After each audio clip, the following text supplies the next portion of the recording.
Guys, I'm not even joking. This is the most fun that I've ever had recording a video from the day that I started till right now in this instance. So I wanted to challenge myself and I wanted to make a deck completely out of neutrals with no identity whatsoever and see if we could take it to pro rank and win some games. So I did a no unit Alzer Madoc neutral only deck, and I'm the first person, I guarantee you, to ever do this, guys. So let's get into the video here. Let's see if we can win some games, and you know, let's go for it. And I'll be posting the deck in the description. If you guys want to mess around with it, by all means go ahead. So these are probably some of the best trade up cards that we have, and I was looking to just maximize the value out of everything that I got here, every single card we put in the deck. So we got these, we got location, we can basically just swarm the board with them, and then we can reset the location and just get a bunch of boosts going on, so it's going to be pretty wild.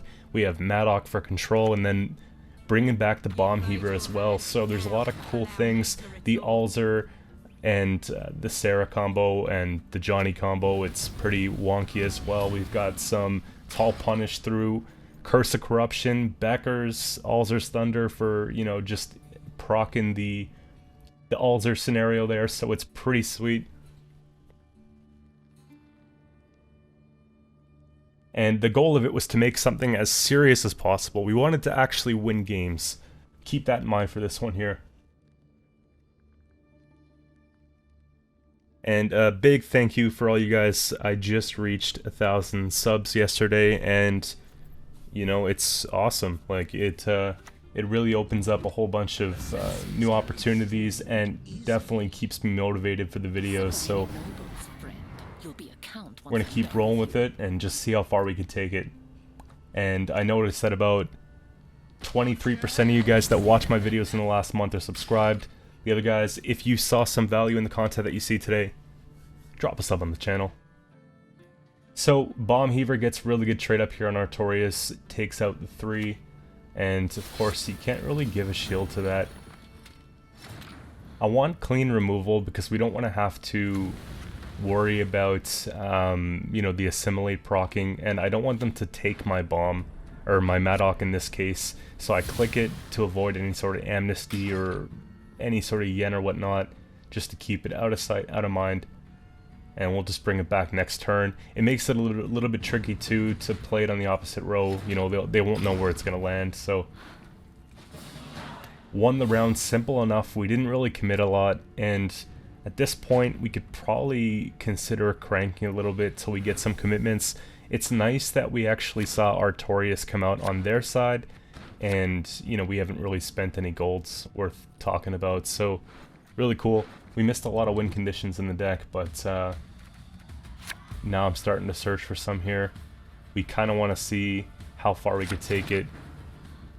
Can we provoke a couple of locks by maybe getting the Alzer out of the way and whatnot? But location's nice here because even if we don't click that, or even if we do rather, the resilience can be reset, you know, next round, and then we can just use it again. So get it out there. It's kind of like a free carryover card in this case, and I'm trying to capitalize in this deck on some like pretty overtuned cards.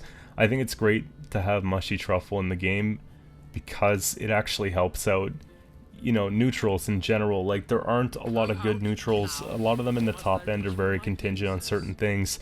The bronzes are absolutely like horrible. There were very few bronze neutral cards to choose from. Things like Squirrel are just too slow. Elderbears only play for 6. You know, the whole resetting of the location thing and the Bomb Heaver was really the only synergy I can find if we're trying to just run neutrals here. And keeping the board state clean. Keep in mind now we are looking at potentially passing. And I'm hoping to fish from, I believe, Trist here for an Alzer's Thunder. I know the likelihood's not very great, but again, I know what they're trying to do. They want to put Artorias in my grave. Or not Artorias, Terra Nova. And they want to put a couple copies on the top of their deck, so we just remove that right away. And just give me some room to get out of the round, just because we're down 2 cards. You see what I'm talking about here? Like, it actually packs a lot more points than you think. And then the next turn could play for up to 10 points as well if we do reset that location, but it just makes a little bit more sense to take a bomb here and deal with that way. Madoc's kind of nice too, because once we run out of bombs, we actually have like an extra target that we can boost at the end of the round. It's pretty cool. So they mill the Beckers, that's too bad. So when I start seeing plays like that, I'm thinking, okay, you know, with their leader especially, how well is Alzer actually going to work in round 3? Let's just try and crank it all the way, get all the commitments out of the way, maybe even the leader charges in there, so that there's a chance it'll work next round. I need not spill blood to make you suffer like never before. And looking at the deck here, we got to get rid of that.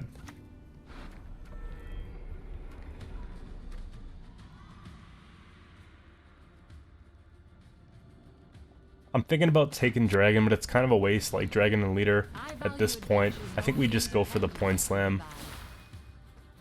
And realistically, if I were to play that a bit better, I would have put her beside the those soldiers, because, you know, Triss was getting kind of tall there, but it's fine. Having seen that come down, super slow play at this point, now... There we go, we'll just go ahead and click that.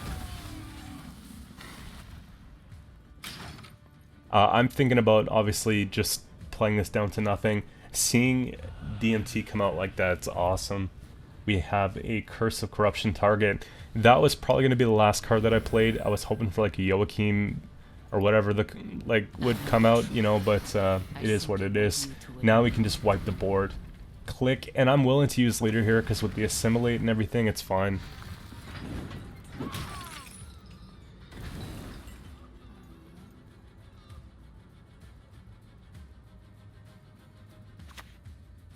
Hoping they don't high roll off the bribery, of course. And that's like kind of bad for us. Like that's a pretty good roll.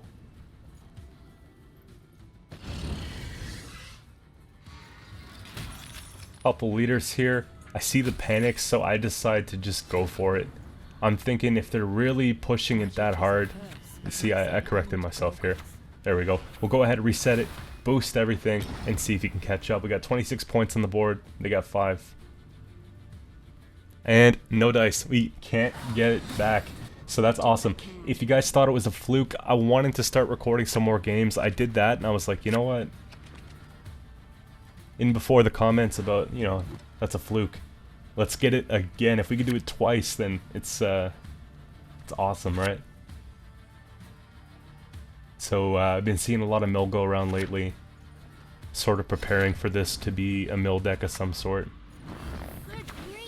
Taking the biggest chance in the world here on Johnny, just to avoid, you know, a tourney joust or something like that.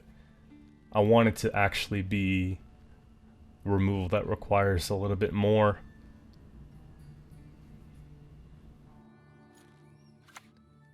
And suspicions confirmed, it's mill, guys. Just go ahead and use that. Before we start playing specials, we might as well just capitalize on that, because if you start playing bombs first, then you know, you kind of lose the opportunity to get a good bomb heaver. And they're reading it because they're like, who plays this card, right?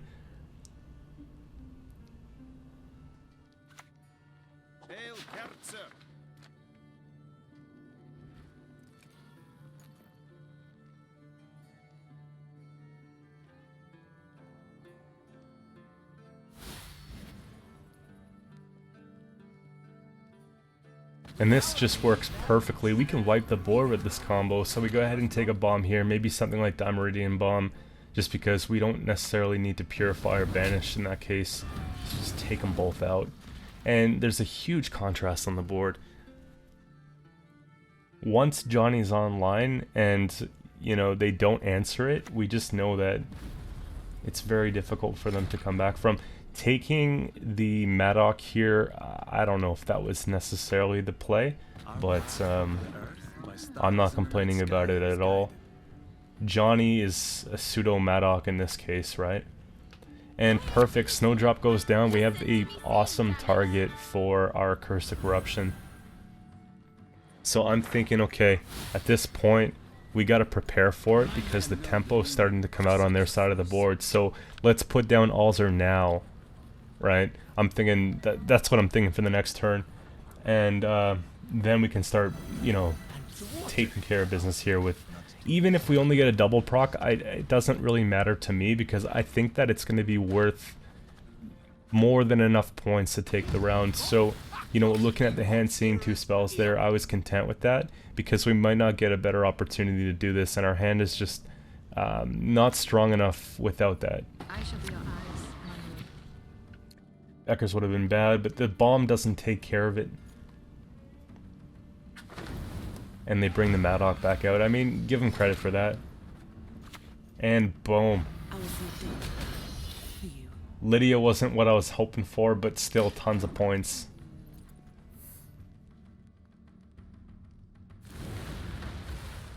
And I guess they're hoping to snipe it here. Sarah comes out, perfect swing.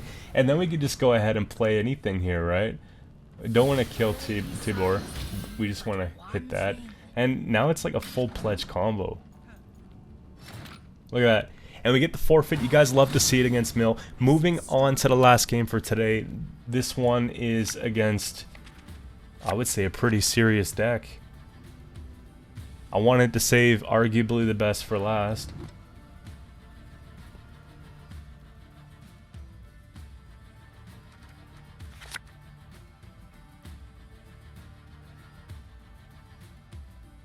So, blue coin is definitely very scary here.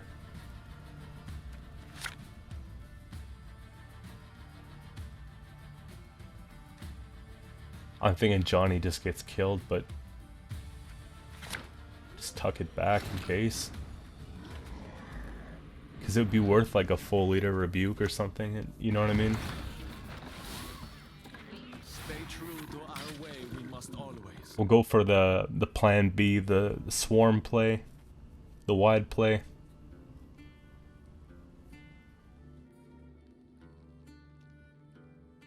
And just so you guys know, I'm down for challenges. If you guys have any challenges, let me know in the comments. Let me know in the discussion forums in my community tab and everything like that. I'm down to try whatever. They put down scenario here, which is wild. So now I know it's just gonna get intense. Like we have means to take care of one of the Whisperers and things like that. We get some good bombs in hand. We got Bomb Heaver. It's, you know, pretty good here.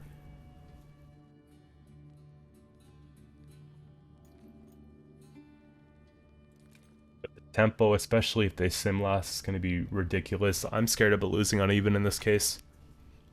Spit it out already. I don't have all day.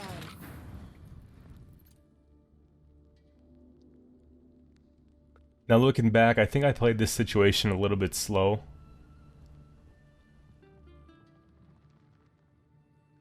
It's arguably worth using a leader charge to on the 4 and then or on the 3s and hitting the 4. You know what I mean? Like just cranking it here to get out of the round. But I'm deciding that I was feeling pretty confident, and we still have a little bit more time to find a way out of the round. So, you know, keep in mind we have the other soldiers. We've got, okay, heat wave on the Maddox a little bit slow. Here's the pass for us too, assuming they don't use leader.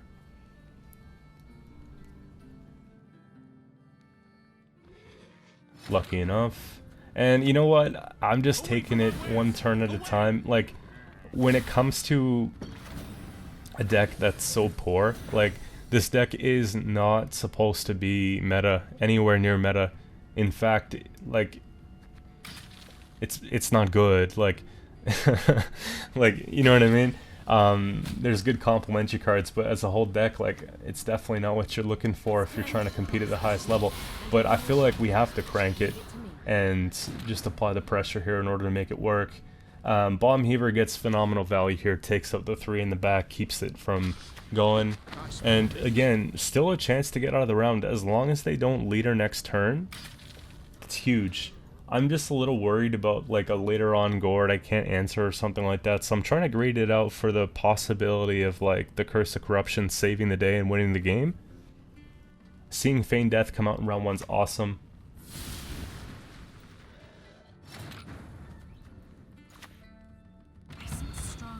Was hoping maybe they like I'd pull a Bountiful or something that I could use besides wasting some damage there. There was consideration to be a little bit more proactive than that and a little bit less high roll and just go for, let's say, refreshing the location, right? That's actually a perfect play. Too bad Maddox's no longer in the deck. Now, 24-9 seems like a pretty big difference, guys, but it's probably not as big as it looks, right?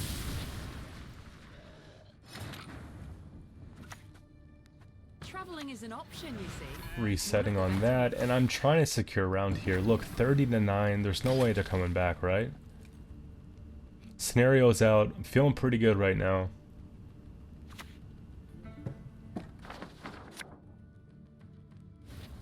Apparently it's all it takes. So we got Simlas to deal with, double Lacerate, and Leader. And all of a sudden, guys, because we went and row stack for the combo, they had a perfect answer to it. So that's actually pretty annoying. So at this point, we have to look at just using everything. Doesn't matter what we lock, because really, that time has passed. Double Leader charge here. What's it gonna be, right?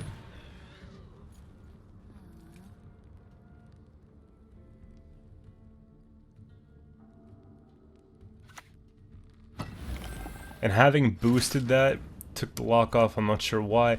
Perfect Beckers. Now we get to see if they have the points. And if they don't have the points, they gotta pass. It's probably gourd, you know? Something like that. Get the quick pass there, that's perfect. Intense round. It was just jabs back and forth, man.